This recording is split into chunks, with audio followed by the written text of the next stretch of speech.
교과서 98쪽 창의적 읽기 설명하겠습니다. 창의적 읽기의 개념.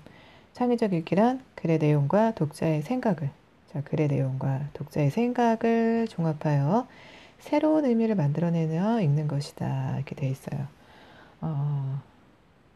창의적 읽기의 방법은 무엇이냐? 첫째, 여러분 여기 나와 있는 내용은 밑에 내용을 좀 자세히 읽다 보면 정리가 됩니다. 그래서 밑에 걸로 정리할게요. 자, 첫째, 둘째 나오네요. 글의 내용을 독창적이면서도 논리적으로 재구성해서 읽는다. 자, 이때 여러분 보다시피 독창성, 재구성. 독창적인 생각이란 그럼 무엇이냐? 엉뚱한 게 아니라 기발하다 뭐 이런 것만 요구하는지 아는데 그게 아니고 기존의 생각을 바탕으로 하여 그것을 비판하고 또 그것을 넘어서서 더 심화하거나 더 확대하는 과정에서 생겨난 자신만의 창의적인 생각을 얘기한다. 따라서 창의적 읽기는 글의 화제, 주제, 관점, 의도, 표현 등에 대한 이해를 바탕으로 해서 그러니까 먼저 이해를 잘 해야겠죠? 텍스트에 대해서 여기에 자신의 독창성을 더하여 새로운 상황에 적용해 보거나 또는 이것을 재구성한다 이렇게 됩니다. 재구성하는 과정은 상당히 추상적인 과정일 수도 있겠고요. 글쓴이의 내용에 이제 비추어서 자신이 새로운 대안을 제시한다, 문제를 해결한다 이런 과정도 모두 사실은 우리가 재구성에 포함된다고 볼 수 있겠습니다. 자, 글의 내용을 삶의 문제들과 연관지어 해결 방안을 떠올리며 읽는다. 삶의 문제와 연결지어서 어떻게 한다? 해결 방안을 떠올린다. 자, 사회가 복잡해지면서 점점 기존의 방식이나 경험으로는 해결할 수 없는 문제.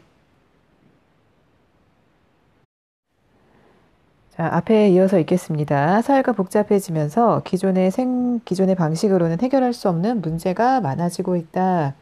자, 이때 책을 읽으며 자신이 겪고 있는 어려움이나 오늘날 사회가 당면한 문제, 자신의 문제 또는 이 사회가 당면한 문제를 해결할 수 있는 해결 방안을 독서를 통해 찾을 수 있다. 우리가 이건 일반적으로 알고 있었던 거죠. 자, 그 다음에 셋째, 필자의 생각에 대한 대안을 마련하며 읽는다. 자, 이 글에서도 이제 그런 활동을 할 텐데요. 독서는 글에 나타난 필자의 생각을 단순히 수용하는 것을 넘어서서 필자가 생각하지 못한 내용을 보완하거나 또는 대안을 제시하여 글을 읽을 수 있다. 자, 밑에 제시문이 나와 있는데요. 첫 번째 단락만 좀 볼게요. 개인의 권리가 무시당하거나 억압당하는 사회, 바로 전제국가죠.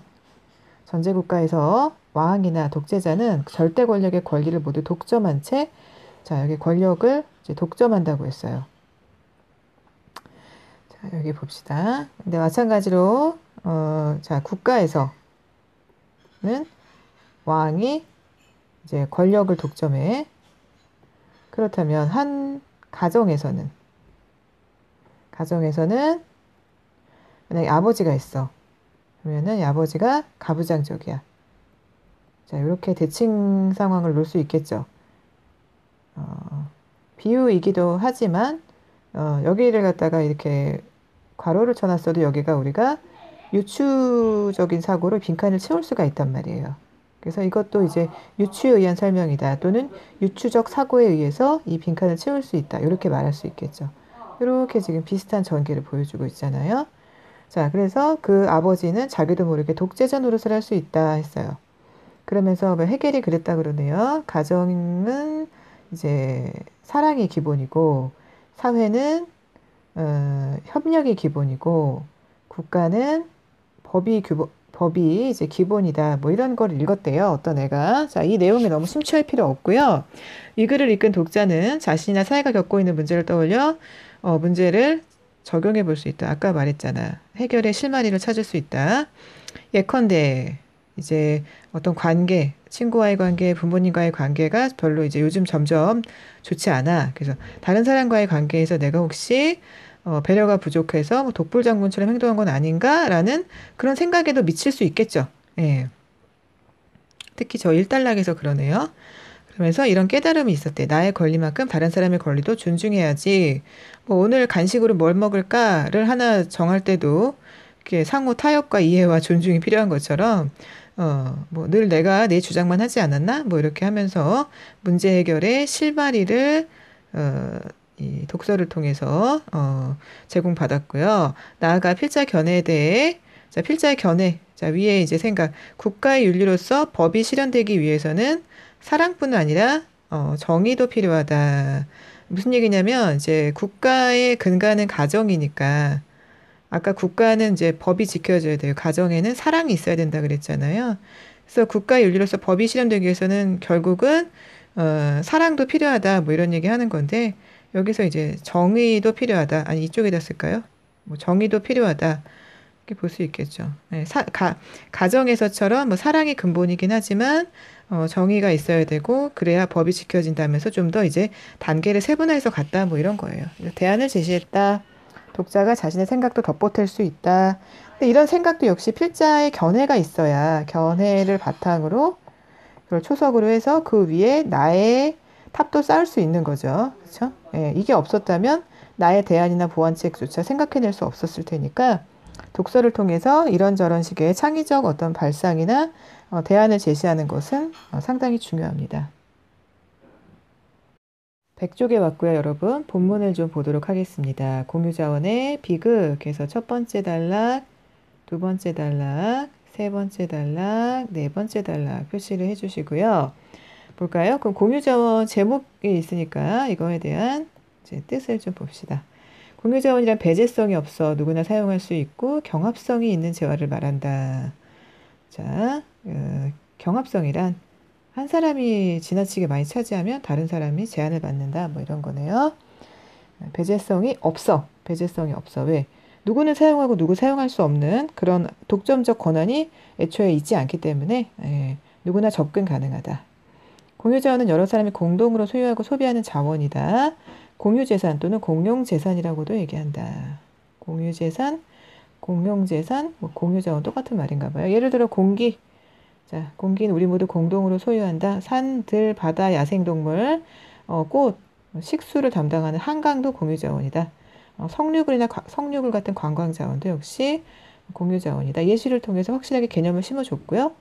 공유자원은 근데 주인이 없다 보니까 과도하게 소비된 특성이 있다. 자, 이 특성에서 이제 비극이 발발하는데 공유자원의 비극이라고 표현된다. 자, 뭐 여기 음식 표현이 있는데 경합성에 관한 설명이겠죠. 식탁에 앉은 사람은 누구나 배제되지 않고 음식을 먹을 수 있는데 한 명이 많이 먹어버리면 경합이 붙고 어떤 사람은 조금 먹을 수밖에 없어. 자, 북유럽의 어느 도시에서 시민들의 편의를 위해 자전거 몇만 대를 사서 이제 우리의 세금 예산 뭐 이런 문제고 자유롭게 사용했어요. 자, 근데 문제는 시민들이 모두 이것을 자기 것처럼 잘 고치고 뭐 기름치고 뭐 간수를 잘 했으면 모르는데 편리함만 이용했을 뿐 상당수가 자전거가 도난당하거나 뭐 고장나거나 버려져 있거나 해서 이 몇만 대는 얼마 안 가서 이제 수천 대로 줄었다고 해요. 자, 좋은 구상이지만 의도대로 실현되지 못했다. 이건 어느 정도 정부라든지 이런 시민단체나 이런 데서 그 계획을 했으나 결국은 실패했다. 네, 공유자원의 비극의 한 사례를 제시했고요. 자,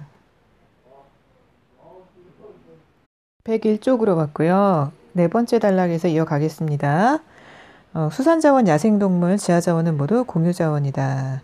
때문에 공유자원의 비극이 발생한다. 공유자원의 비극에 대해서 또 얘기할 건가 봐요. 여기 멋진 사진이 있죠. 여기서 조업 중인 어선 해가지고 이제 물고기를 잡아서 나는 이익금만을 얘기하는 것 같지만 선생님이 이 사진을 보면서 느낀 것은 맑은 공기, 맑은 바다, 그리고 이 풍광, 이 사진이 보여준 이 풍광마저 모두 우리의 공유재산이 아닌가. 다시 말하면 여기 있는 물고기도 그렇고 어류에서 나는 이제 수익금 그것도 그렇고 이 풍광, 이 물, 이 공기, 이 맑은 하늘 모두 우리가 후손에게 물려줘야 할 그 재산이 아닌가. 그렇죠? 뭐 이러다 보면 우리 전에 많이 듣던 말이죠. 지속 가능성. ESG 공부하면서 지속 가능성에 대한 이제 이야기를 해야 되고 공유 재산 얘기를 하다 보면 우리가 환경 문제에 대해서 다다를 수도 있겠다라는 그런 생각이 사진에서 저절로 나오네요. 자, 수년 전만 해도 조기는 우리 서민들의 먹을거리였다. 값이 싸고 아주 흔한 생선이었대요. 자, 선생님도 했대요 하는 거 보니까 어때요? 내가 이제 생각하는 범위에서 조기는 비싼 생선입니다, 여러분. 무슨 명절 때만 먹을 수 있거든요. 참조기 뭐 이래가지고 뭐 하도 이제 속이는 게 많으니까 어떻게 하면 이제 진짜 조기를 살 수 있나 이런 게 뉴스에 나올 정도니까요.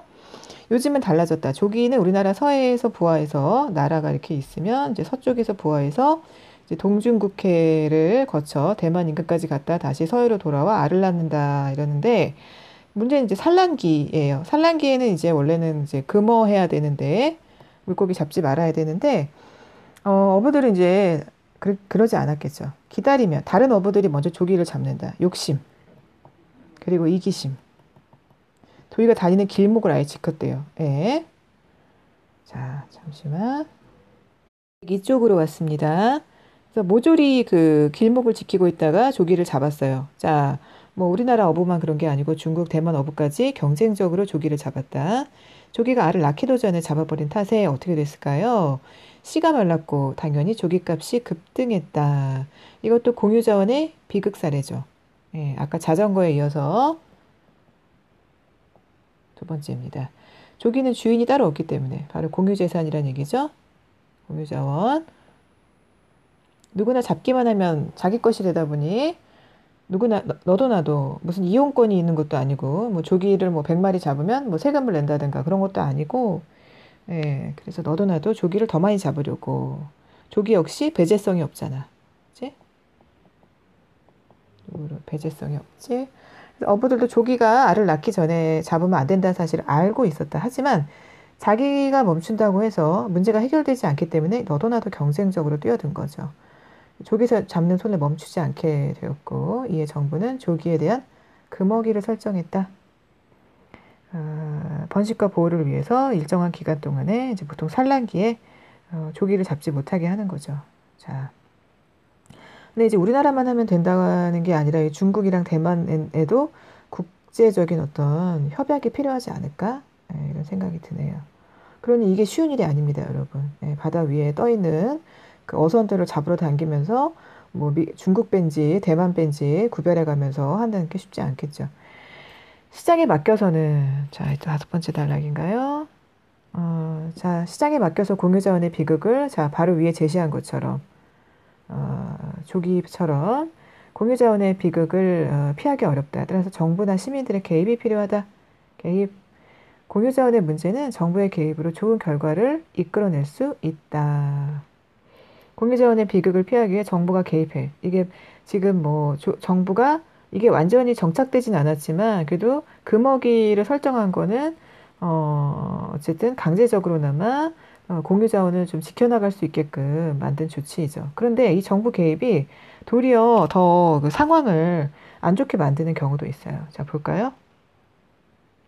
정부가 개입해서 발생한 부작용으로는 다음과 같은 예를 들 수 있다. 우리나라는 그물코 작은 그물을 사용할 수 없대요.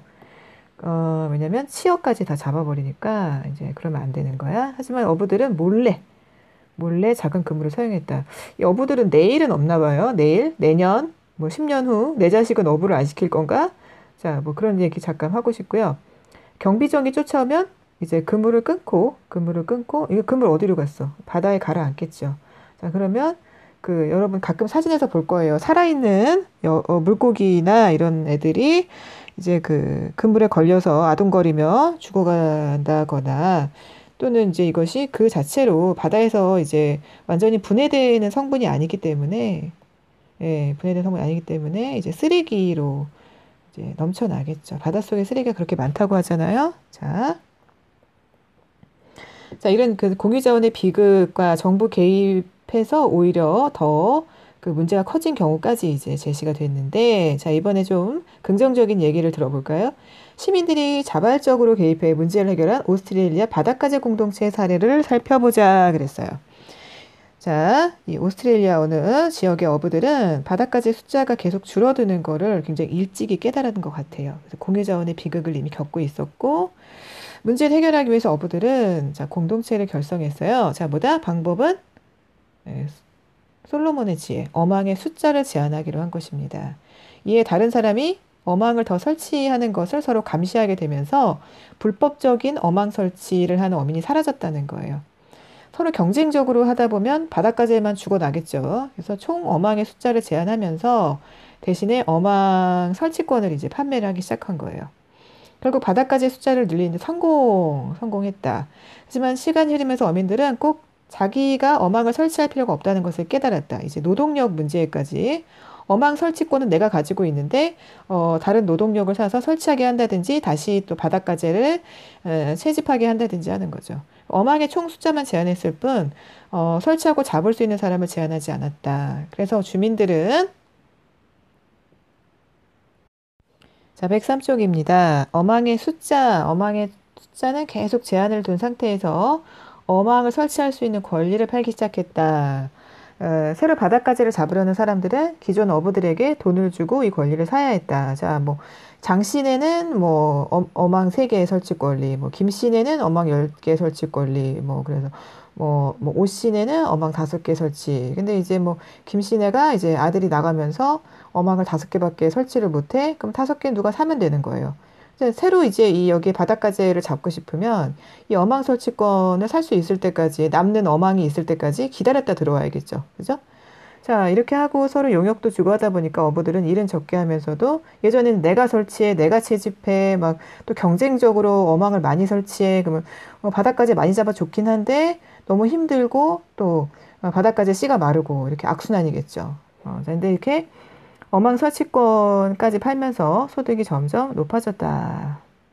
안정적인 소득을 얻을 수 있겠고, 아마 총 소득은 줄었을 거예요. 뭐 어망을 막 100개, 200개 설치했을 때 같이, 경쟁적으로 설치할 때보다는 총수입은, 그 마을 공동체의 총수입은 줄었겠지만, 내년, 후년을 기약할 수 있는 거죠. 그리고 아까 말한 것처럼, 우리 후손들에게 바닷가재 맛은 보여줘야 될 거 아니에요? 우리 대에 다 잡아서 씨가 마르면, 우리 후손들은 바닷가재 맛이 뭔지, 조기 맛이 뭔지 알 수가 없겠죠. 자, 이 사례가 시사하는 점을 좀 살펴보자. 만약 정부에서 어망을 제한했다면 다른 여러 나라에서 그랬던 것처럼 자, 불법 조업이 이번에 정부가 개입하지 않고도 잘 했단 말이지. 기승을 부렸을 것이다. 몰래 하는 건 또 잘 하잖아, 사람들이. 왜냐면 자기 이익과 관련이 있으니까. 먹고 사는 일과 관련이 있으니까. 어부들이 자체적으로 제한을 두면서 자발적으로 자연스럽게 불법 조업이 사치를 감추었다. 왜냐하면 어부들이 자신들의 권리를 지키기 위해 불법 조업을 자발적으로 감시했기 때문에 마치 이것은 그 사유재산을 지키려는 어떤 한 사람이 자신의 사유재산 지키는 것처럼 그 마을은 공동으로 자신들의 사유재산을 너도 나도 지킨 거죠. 서로가 감시하면서 그러면서 거기에 이제 기준은 뭐냐? 내가 욕심내서 올해 바닷가재 많이 잡으면 좋겠지만 잘못하면 경쟁이 이루어지고 결국은 내년 후년에는 잡을 바닷가재가 없어지니까 계속해서 우리가 이익을 내려면 욕심을 서로 자제하면서 서로 감시하면서 이렇게 점점 좋은 방향으로 발전해 나간 거죠. 물론 처음에 어망 설치할 권리를 갖는 사람이 누구인지 시간 지나면서 그 권리 어떻게 될 것인지 등 결정하는 과정에서는 약간의 분쟁도 있을 수 있었겠죠. 하지만 아마도 그 공동체가 매우 슬기롭게 해결한 것으로 보입니다.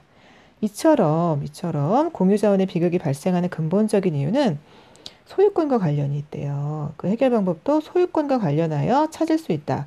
오스트레일리아의 바닷가재 공동체처럼 공유자원을 각자의 재산으로 만드는 것이 결국 거기서 나오는 수익금은 서로 약간씩 다르지.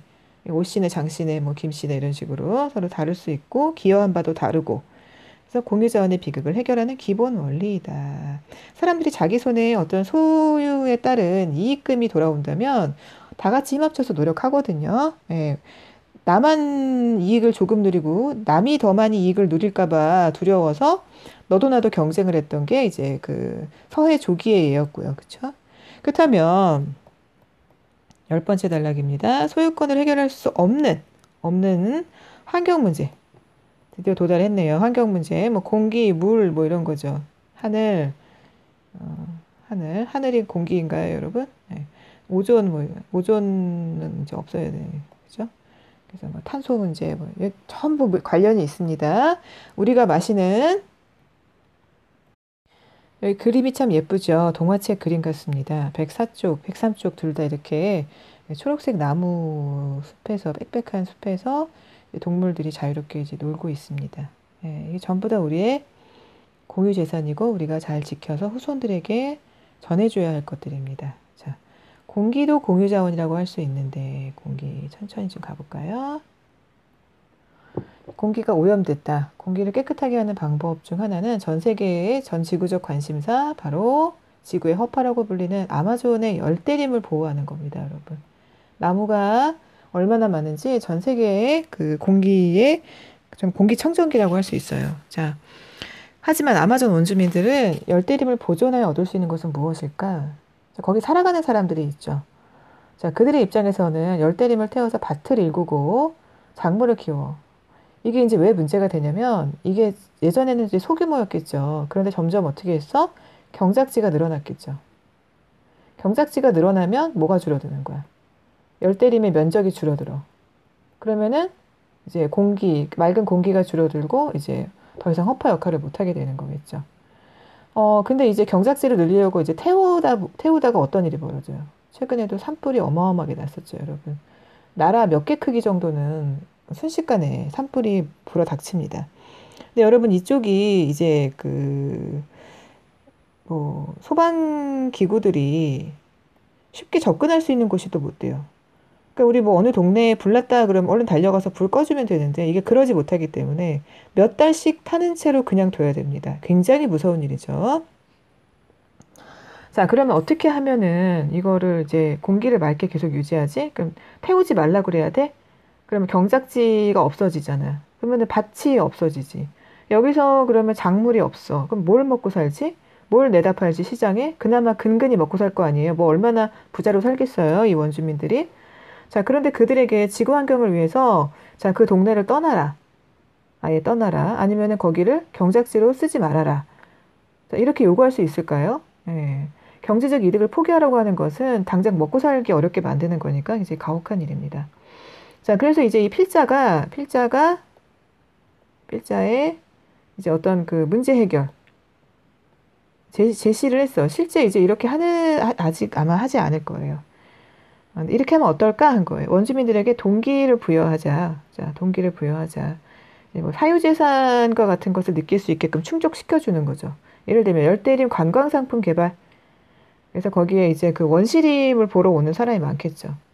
우리 아직 동양은 좀 덜한데 서양 사람들은 이 하이킹 되게 좋아합니다.